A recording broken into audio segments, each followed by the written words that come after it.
Assalamualaikum warahmatullahi wabarakatuh.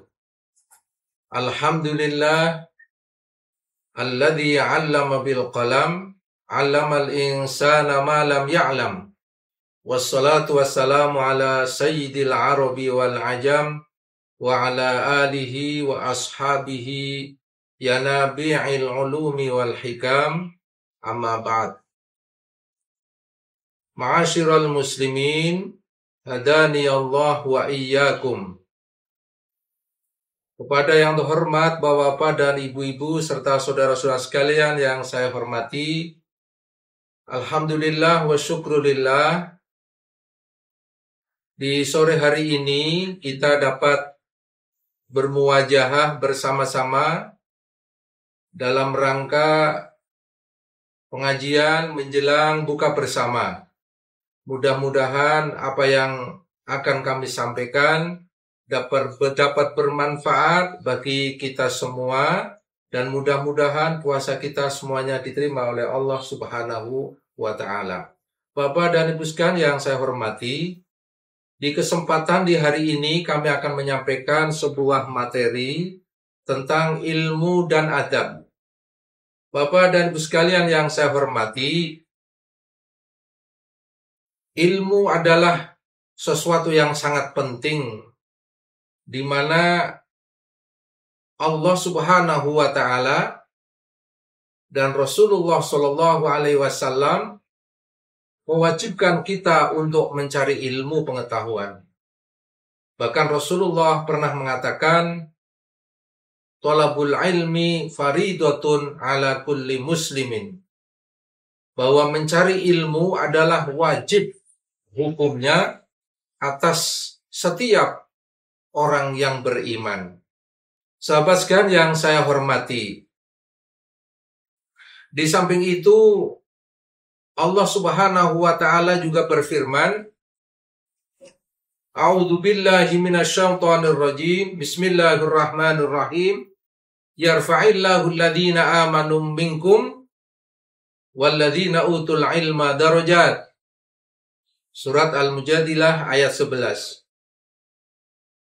Allah mengangkat derajat orang-orang yang beriman, dan Allah meningkatkan derajat orang-orang yang berilmu dengan beberapa derajat.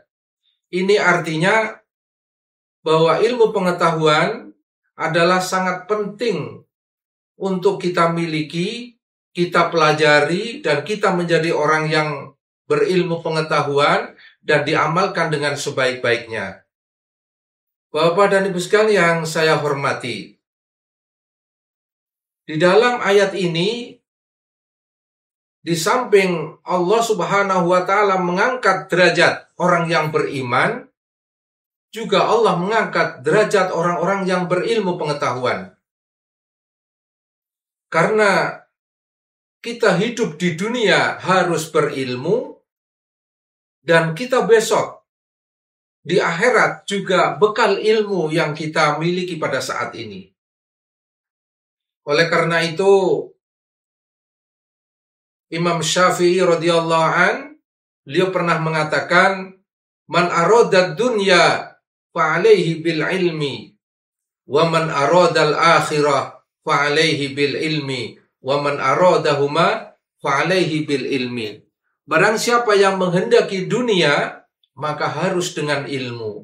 Menghendaki akhirat, harus dengan ilmu. Menghendaki dunia dan akhirat, kedua-duanya harus dengan ilmu pengetahuan. Ini adalah jelas, karena kita tidak mungkin akan bisa hidup dengan baik tanpa adanya ilmu pengetahuan. Kita ingin dunia, pasti kita harus mengetahui bagaimana caranya ilmu tentang hal dunia. Kita akan membuka sebuah bengkel mobil umpama. Pasti kita harus memiliki ilmu tentang perbengkelan. Kalau sepeda rusak, sepeda motor atau mobil yang rusak diserahkan pada orang yang tidak ahli dalam ilmu perbengkelan, saya kira bukannya menjadi baik, tapi mobil atau sepeda motor akan menjadi rusak. Sepeda motor yang rusak diserahkan pada orang yang ahli agama yang tidak ngerti tentang ilmu perbengkelan, mungkin hanya bisa terima bongkar, tidak terima pasang, bahkan tidak mungkin akan bisa jadi. Orang sakit datang kepada dokter yang mengetahui tentang ilmu kedokteran. Sehingga dunia dengan ilmu dan akhirat pun harus dengan ilmu. Sahabat sekalian yang saya hormati, di dalam Al-Quran, doa yang sering kita baca setiap hari, yang biasa kita sebut dengan doa sabu jagat, yaitu firman Allah, Rabbana atina fid dunya hasanah wa fil akhirati hasanah wa qina adzabannar. Rabbana, wahai Tuhanku, wahai Tuhan kami, atina, berilah kami fid dunya hasanah, kebaikan di dunia dan kebaikan di akhirat. Ini menurut mufassir, salah satu mufassir yaitu Sayyidina Al-Hasan mengatakan bahwa yang dimaksud fid dunya hasanah ia al-ilmu wal ibadah.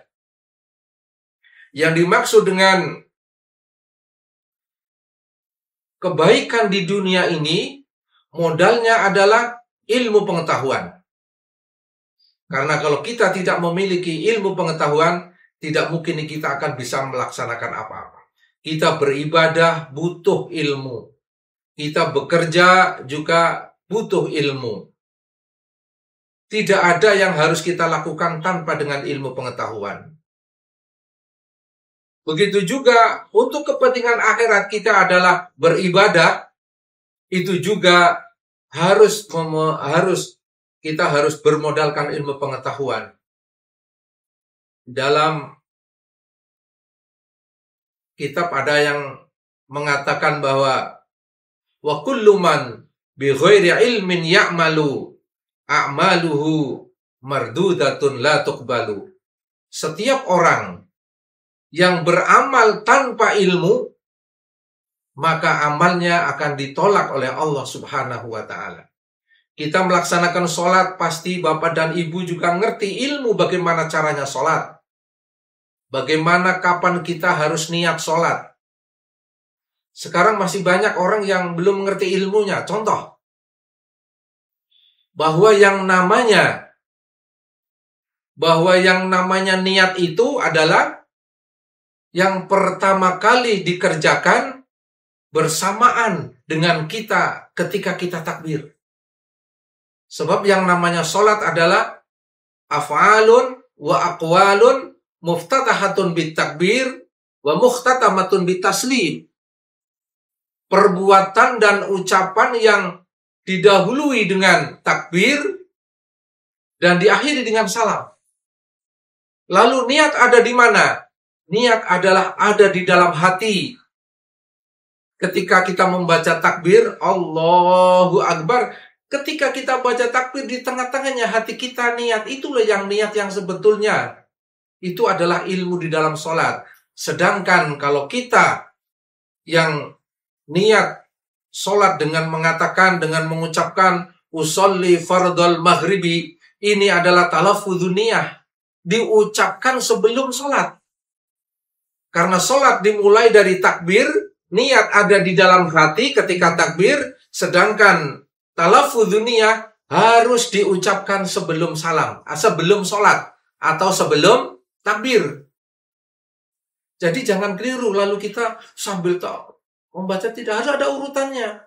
Kita kalau mau talaffudzu niyah, diucapkan sebelum sholat, sebelum takbir. Usolli fardhu dhuhri arba'a raka'atin min qiblati adaan wama imaman atau makmuman, baru kemudian Allahu Akbar. Di tengah-tengah kita membaca takbir Allahu Akbar, hati kita niat sholat zuhur 4 rakaat fardu dan lain sebagainya. Itu niatnya. Tetapi kita jangan keliru mengatakan bahwa niat itu adalah yang kita ucapkan. Yang kita ucapkan itu adalah talaffudzu niyah, mengucapkan niat karena untuk membantu hati ketika kita niat sholat, maka menurut Imam Syafi'i dianggap sunnah. Kalau yang lain tidak, nggak apa-apa. Bapak dan Ibu sekalian yang saya hormati, itu penting sholat itu. Kemudian sekarang ada orang yang setiap hari sholat tapi belum mengerti ilmunya sholat. Bahwa ternyata rukun yang harus kita ucapkan, yang harus kita hafal, itu apa saja. Jarang-jarang yang ngerti. Sholat sudah tiap hari. Yang pertama dia harus diucapkan pasti takbir, Allahu Akbar. Sesuai dengan aturannya. Yang kedua adalah baca surat Al-Fatihah. Yang ketiga adalah tasyahud. Yang keempat adalah bacaan sholawat. Yang kelima adalah salam. Itu pasti harus hafal dan harus diucapkan dengan benar. Kadang-kadang orang nggak ngerti ini sunnah apa wajib, dan kita masih punya kesempatan baik untuk belajar tentang ilmunya sholat agar sholat kita diterima oleh Allah Subhanahu wa Ta'ala. Bapak dan Ibu sekalian yang saya hormati, oleh karena itu tentang ilmu pasti kita harus paham dan harus ngerti. Bahkan Imam Ali pernah mengatakan, alimu auladakum fa innahum makhluquna fi ghairi zamanikum. Didiklah anakmu karena mereka diciptakan oleh Allah berbeda zamannya dengan kalian. Jangan sampai orang tua mengatakan, "Allah, saya tidak belajar, nggak sekolah saja, saya bisa hidup." Beda. Dulu dengan sekarang itu beda. Kalau dulu masih banyak orang kaya, bisa mewariskan hartanya kepada anak-anaknya. Anaknya tidak sekolah pun punya sawah banyak, bisa bercocok tanam. Dan sekarang sudah tidak ada tanah, sudah tidak apa-apa. Kita kalau tidak mewariskan atau tidak mendidik anaknya berilmu pengetahuan, maka pasti anak ini akan kerepotan menjalani kehidupan di dunia ini. Oleh karena itu, mereka harus diajar dengan pendidikan yang sesuai dengan keberadaan zaman pada saat ini. Tidak harus sama dengan dulu. Kalau dulu zamannya sekarang beda. Kalau dulu tamat SMP bisa jadi camat, sekarang nggak bisa. Pada Bapak dan Ibu sekalian yang saya hormati, setelah kita berilmu pengetahuan, pasti kita juga harus memiliki etika. Bagaimana orang mencari ilmu harus punya etika, punya adab, punya budi pekerti. Di antaranya satu, belajar harus diniati dengan ikhlas. Ikhlas karena Allah, mencari keridhaan Allah. Bukan sekolah belajar dengan tujuan untuk mencari dunia, nggak bisa. Dunia itu nanti Allah sendiri yang akan memberi kalau kita sudah pinter dan kita berusaha dengan baik. Kemudian di samping adab itu, seorang pelajar juga harus punya budi pekerti kepada para guru. Siapapun orang yang pernah mengajarkan kepada kita, itu adalah guru kita. Siapapun yang ilmunya telah bermanfaat masuk kepada diri kita, semua adalah orang yang wajib kita hormati. Jangan sampai kita kadang-kadang ngaji pada kitab tertentu, setelah lama-lama kok malah nggak cocok gitu. Kemudian menjelek-jelekan gurunya atau kiainya, nggak bisa. Mereka adalah guru kita, orang alim. Allah sendiri mengangkat derajat orang yang alim, masa kita sebagai makhluk Allah, sebagai seorang mukmin yang beriman kepada Allah, pasti kita diperintahkan oleh Allah untuk menghormati dan menghargai orang-orang yang berilmu pengetahuan itu. Jangan sampai kita kemudian mengabaikan, bahkan sampai mencaci maki, kemudian atau mungkin tidak setuju dengan guru dan lain sebagainya. Jangan sampai itu terjadi. Bapak dan Ibu sekalian yang saya hormati. Jadi ada adab bagi seorang pelajar, ada adab bagi seorang guru. Seorang guru saja, seorang alim juga punya adab. Bagaimana kita mengajar ilmu pengetahuan harus dengan ikhlas karena Allah Subhanahu wa Ta'ala. Jangan sampai diniati dengan niat-niat dunia, semua itu harus disingkirkan. Jangan sampai kemudian kita mengutamakan kepentingan dunia daripada apa yang diperintahkan oleh Allah Subhanahu wa Ta'ala. Itu adalah adab bagi kita orang yang berilmu, mau mengajar dengan istiqomah, mau belajar lagi meskipun kita telah menjadi guru, terus belajar dan mengajar dan mencintai menyayangi kepada murid-muridnya agar mereka diberi oleh Allah ilmu pengetahuan yang banyak, bahkan mungkin murid akan menjadi lebih pintar daripada gurunya. Seorang guru harus berterima kasih karena ternyata muridnya lebih pintar daripada gurunya. Jangan sampai kemudian murid gak mau belajar, kemudian jadi anak yang beling, tidak mau belajar, kemudian akhirnya menyesal. Sebab kalau orang sekarang gak mau belajar lalu menyesal, ketika menjadi orang di masyarakat dituntut untuk melaksanakan sesuatu sesuai dengan ilmu pengetahuan, maka kadang-kadang dia menjadi menyesal. Saya dulu belajar nggak rajin, saya dulu di pondok beling, sekarang sudah terlanjur nggak bisa. Akhirnya bilang sama anaknya, kamu belajar yang rajin, jangan seperti saya dulu nggak pernah rajin. Saya menyesal, kamu jangan menyesal. Tapi kalau anaknya tidak mau merubah apa yang dilakukan oleh ayahnya, maka itu akan menjadi istilahnya dosa warisan yang terus menerus kepada anak dan cucu tidak mau belajar. Bapak dan Ibu sekalian yang saya hormati, mungkin itu yang bisa kami sampaikan. Mudah-mudahan meskipun hanya sedikit bermanfaat bagi kita semua. Mudah-mudahan kita diberi oleh ilmu oleh Allah Subhanahu wa taala dengan ilmu yang bermanfaat, dan dengan ilmu itu kita bisa melakukan sesuatu, beramal baik kepentingan dunia maupun kepentingan akhirat. Karena Allah hanya akan menerima orang-orang yang beribadah dengan ilmu pengetahuan. Tanpa ilmu, orang itu ibadahnya tidak akan diterima oleh Allah Subhanahu wa taala. Oleh karena itu, kita semua mari kita berdoa, selalu berdoa kepada Allah dengan doa yang Rabbi zidni ilman nafi'an. Ya Allah, tambahkanlah aku ilmu yang bermanfaat. Bapak dan Ibu sekalian yang saya hormati, mungkin itu yang bisa kami sampaikan. Mohon maaf yang sebesar-besarnya. Wal afu minkum wallahul muwaffiq ila aqwamit thoriq. Wassalamualaikum warahmatullahi wabarakatuh.